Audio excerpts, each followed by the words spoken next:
Welcome to HE Tech. Today we're going to be taking a look at the Samsung Music Studio 7. This is a 3.1.1 channel speaker and it has 5 built-in drives. You got your center channel, your left, right, upward firing speaker, and it also has a built-in subwoofer. This also supports high-res lossless codecs like FLAC, WAVE, ALAC, and AIFF. You can stream 24-bit high-res audio through streaming apps. It also supports through HDMI, Dolby Atmos, Dolby Digital Plus, and Dolby True HD. Okay, so let's open this and see what's inside. It is kind of heavy, but it has 5 drivers in it, so it should be kind of heavy. Just a little pull tab on the bottom. Kind of feels like a Sonos presentation. Oh yeah, this is heavy. Feels like a dumbbell. Right away, I could tell it has good build quality. Looks really nice. It's kind of like a metal, like grayish black metallic finish. Got the center speaker right there. It also has left, right, up firing. I think it has a, oh, okay. It has like a handle so you can grab. Does have a QR code there. So let's see what else we got in here. Some user manuals, and that's pretty much it. Power cord, user guides.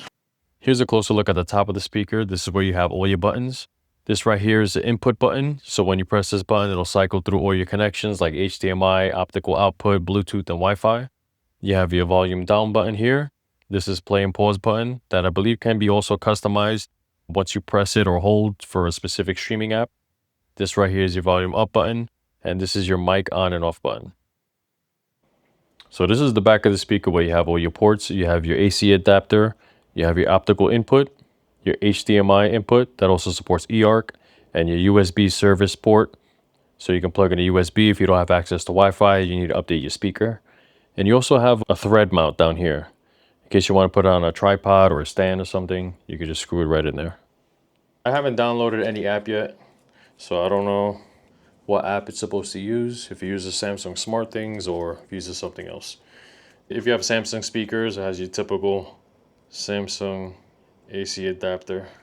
I do have the Samsung Q990B Dolby surround sound speaker in my bedroom. And I do have Sonos speakers in the living room, so I'm curious to see what this sounds like compared to those two. So let me plug it in.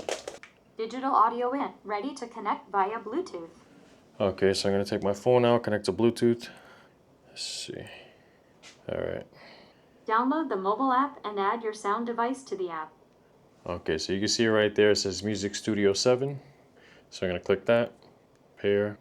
So now I heard the chime, so I guess you can connect it without using an app, but let me scan that QR code on the side to see what that does. Oh, okay, it's called Samsung Sound. So that's gonna be the app you use to use the equalizer and other features. Okay, let's open that. So this is the Studio 5, if you're wondering what that looks like. Okay, just accept everything. Turn the Wi-Fi on. I guess it needs to connect to the Wi-Fi connection. Okay, so there we go, it says add. Start adding your sound device to Samsung Sound.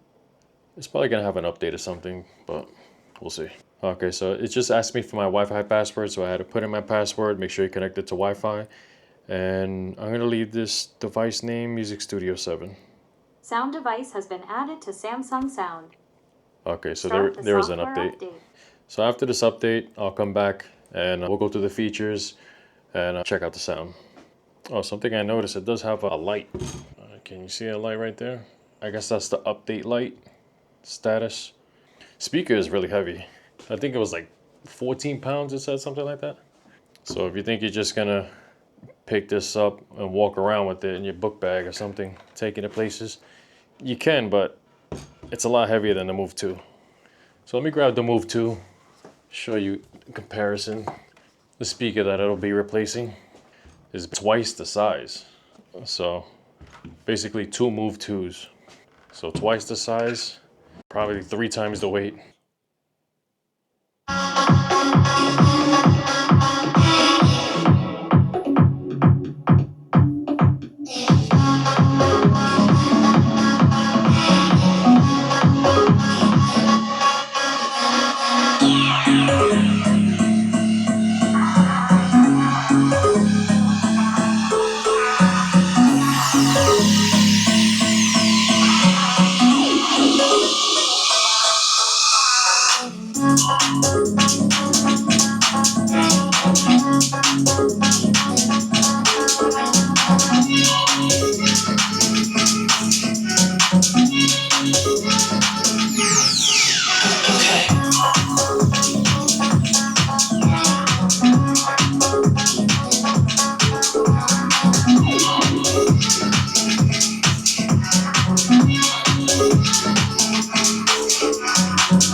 Probably 3 times the weight.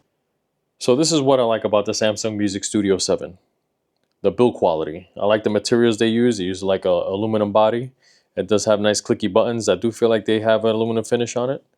I like that it has the LED indicator to let you know like if the mic is on or off, when you're raising the volume, lowering the volume, or when it's updating. I do like the modern take on a classic design that Samsung has done with this speaker. And they pack so much tech into one little form factor. It's so compact for what you get with the speaker. And it does have all the ports you would need on a speaker, whether it's optical input or HDMI that supports eARC. This speaker does give you Dolby Atmos from a single unit. And right out the box, as soon as you throw something on, for me, it was on a high volume. It was like on 45. And that volume just, I had to step away for a second because I thought it was on max volume. But it was only on 45. This speaker goes to 100. And I did do tests on 100% volume, 50% volume, 25% volume. If you put this thing to 50, you don't need any more volume than that. I mean, unless you're outdoors and you have a big party. And it does have a lot of features that I'll go through with the app that does work better in certain situations. But the sound you get out of this speaker, the clarity is it's so clear. The way Samsung speakers project their sound, it's kind of like laser focused sound. That's the only way I could describe it because it's so clear and precise. And you do get a lot of sound separation from the single speaker. I do have the LG M7 that I will be uploading that video soon. I'm still in the process of doing that. But this speaker, for a single speaker, the sound that comes out of this thing is basically like you're getting an entire sound bar. But I don't know how Samsung did it, just putting it in this compact cube, but they've done a great job. And it does have voice commands, but the voice commands need a lot of work. I think it's pretty much software that needs to be updated. A lot of times when I was given this voice commands, either it didn't pick up my voice or using Google Cast, you can't really pause the music or skip a track. You could only mute it. I sat in front of this speaker and I was telling it every command I could think of. The only thing that worked was Bixby mute or Alexa mute. But the problem with that is if you say mute, you're still missing your music. You can't pause it. If you listen to a podcast, you got to take a phone call. It's still running in the background. So you're going to have to eventually rewind that if you want to be left off where you took that phone call. But what I do love about this speaker, it does have a lot of features that you don't really see in other speakers. I do have Sonos speakers. I do have the Samsung Q990B, which is the sound bar with the rear speakers. And If you have a high-end Samsung soundbar like the Q990 series, you're basically getting that same tech but in a smaller form factor. So if you do like the sound of those high-end Samsung soundbars, you're basically getting the same thing here in a single compact unit. And I do have another one that just arrived today, so I'm gonna put those together and see how they sound. One issue I ran into with this speaker that I didn't even know was an issue when I first had it, because I spent the first couple of hours going through the app and it didn't pop up for me until I unplugged it and I replugged it back in. It's the Samsung virtual sound setting. So let me see. It's not going to be here now because I'll tell you what I went through to get this to work. But let's see here. Okay, so if you go into the Samsung Sound app, which is the app that you have to scan on the side over here, if you use, you could also use Samsung Smart Things. Samsung Smart Things basically gives you the same options, except one. But I'll get into that a little later. So this is what I'm talking about. This is one of the main settings that I like to use because it does give you a broader sound stage, and it does add a little bit more sound separation to music or whatever you're doing on a speaker. And that's if you go to advanced sound setting. As you can see, there's an option missing down here. When I first plugged the speaker in, there was only these three options. But after I unplugged it and then moved the speaker to another side of the room, plugged it back in, I went back into these settings to mess around because I was listening to music. I wanted to see what was the perfect sound for me. Another option popped up down here and it said virtual. Once I clicked that virtual option on, I got an even wider sound stage and it had better sound separation for musical instruments and stuff like that. And then when I unplugged it and plugged it back over here at this desk because I wanted to record some more, it disappeared again. Okay, so I just unplugged it and plugged it back in for a second time, and now you can see virtual sound is there. So virtual option came back, and you can clearly hear a difference when it's on.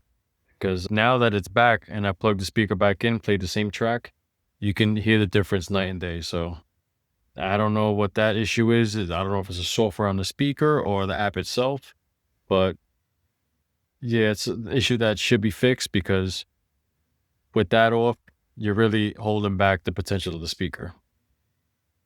So, in order to get that to come back, I was unplugging and replugging the speaker back into the wall about 10 times and I got it to pop up.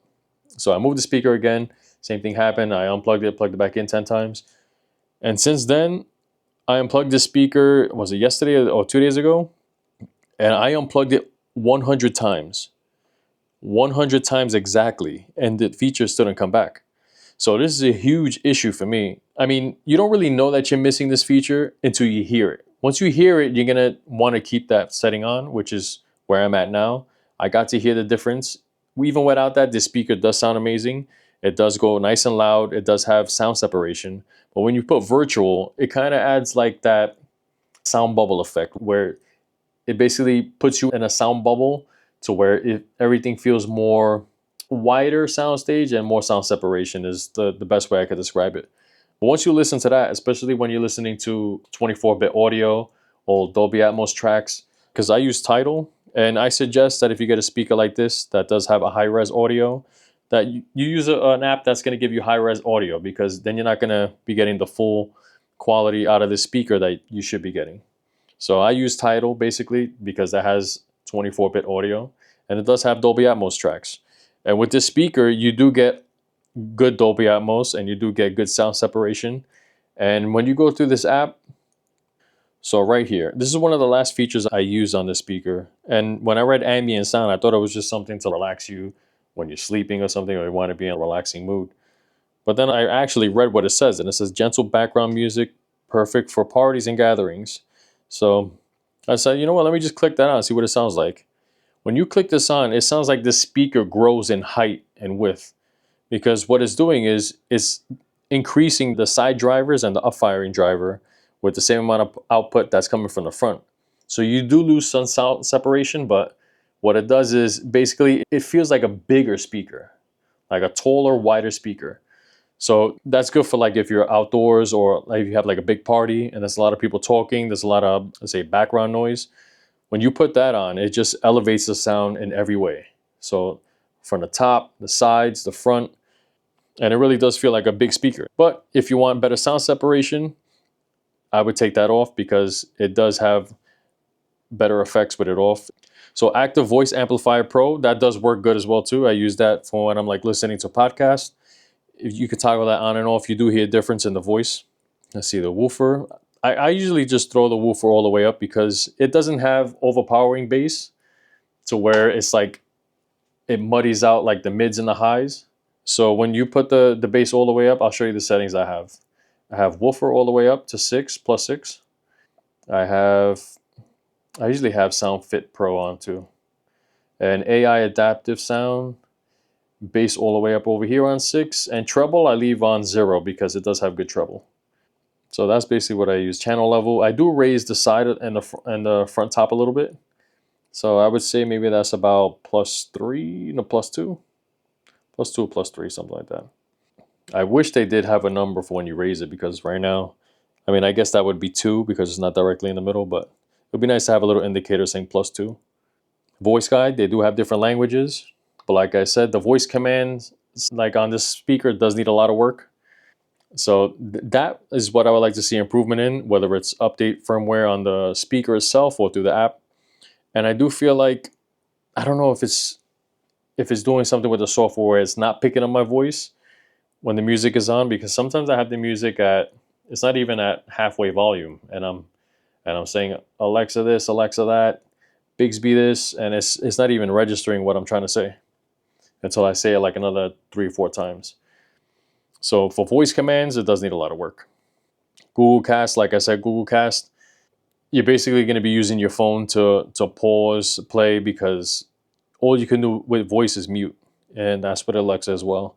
Alexa only works with certain apps. I feel like I tried it with a few apps, and I think it only pauses music and changes the track when you're using Amazon Music. And let's see, if you want to change the connection, you can do it from right here. If you want to be in Bluetooth mode, external device, that's digital in, TV eARC. So when it comes to features on the speaker itself, this app does have a lot to offer. And I do like that it has the individual volume setting for the top and the sides. That's something that I wasn't even expecting on a speaker like this. I thought it was just one volume and that's it. But I was surprised to see that. Let's see what else. And it does have audio sync in case whatever you're watching isn't synced up. But I haven't had to use this. This only pops up on certain inputs. So see right now it's on, I guess, HDMI. So you can change the sync on that. But if you go to Bluetooth, that option disappears. There you go. So if you plug this into a TV and the audio is not syncing up, that will pop up right there, so you can change that. And for the software, that's pretty much it. Let's see if there's anything I could think of with the app. Oh, with the other speaker that I have, I'm gonna unbox that. I'm not gonna do a whole nother unboxing on camera, but I am gonna take it out the box and I'm gonna try not to update it because this speaker did have an update when I first took it out of the box. And I don't know if that update is what messed up the virtual sound popping up, but I'm curious to see if that was the issue. So I'm gonna try not to update that and see if that appears there, unplug it, do some testing, because then it might be a firmware bug. If not, it's just something that I wanna see updated with this app. So Samsung, please update that. That's a good feature on the speaker. And I think that's a negative to not have that option there when it's supposed to be popping up right there. But the volume, this thing will fill up any room, even outdoors. If you put this thing outdoors, everybody's gonna hear this thing. I was trying to wait a few days to see if there might be a software update to see if maybe that would change the option from disappearing, but that hasn't changed. The only negative I have is the voice commands and the virtual feature not popping up. Other than that, everything works perfectly fine. The sound clarity is amazing, build quality, the design. I love the design. And oh, one thing I have to speak on is the Samsung Smart Things. If you want to put this in Bluetooth pairing mode, for some reason, I connected this to my PC to do some testing there just to make sure everything was in sync when watching dialogue, like YouTube videos and stuff like that, movies. And I couldn't get it to pair. Like even if you put this in Bluetooth pairing here with this button, it's still not going to pair to your laptop. At least it didn't for me. So I tapped that and it said Bluetooth pairing. And when I tried to connect it to my laptop, it wasn't popping up. So what I found out is if you have this set up in your SmartThings apps, which I recommend because this also does have the same features in the sound app, So see right there, it says Bluetooth pair. When you tap that, then you go to your laptop and it'll show up like as a Bluetooth audio device. So that was one thing that I ran into. And I am going to upload some sound tests so you can hear the difference. I did get a chance to record how it sounds with the virtual sound on and virtual sound off. So I will be putting a clip of that in here so you guys can see the difference of what I'm talking about. I don't know how well it's going to come across on YouTube, but you can probably hear a difference.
I do recommend this for somebody that's looking for a speaker that connects easily to Bluetooth. You could also use it in Wi-Fi. It does have Tidal Connect, Spotify Connect. So you can use it without being like tied to your phone. You can control it from your phone and it'll be connected to Wi-Fi. The setup process was easy. There's nothing I can say that's really bad. I mean, I think the only issues that it has is stuff that could be fixed with software. Like I said, voice commands and the virtual feature.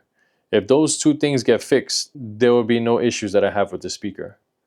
The Samsung Music Studio 7, amazing speaker, big sound from a small unit.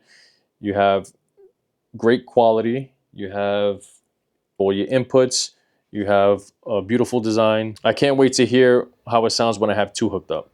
I'll probably do a video showing that when I connect both of them and let you guys know if it's just this unit that has the virtual sound missing, maybe it's a defect on this unit alone, or if it's something that happens with the other unit as well. So stay tuned. I do have the LG M7 review coming up, and I'm going to be comparing those two after I get that video out. So that's my review for the Samsung Music Studio 7. If you guys want to see more videos like this, hit the like button. If you have any questions, leave it in the comments below. And this is a small YouTube channel, so anything you see on this channel that is reviewed by me will be my personal opinion. I'm not being paid or sent review units to say anything nice about the product. And if I am, I will disclose that. But for right now, everything you see on this channel is purchased with my own money, and these are my own thoughts. So I'll see you guys in the next video.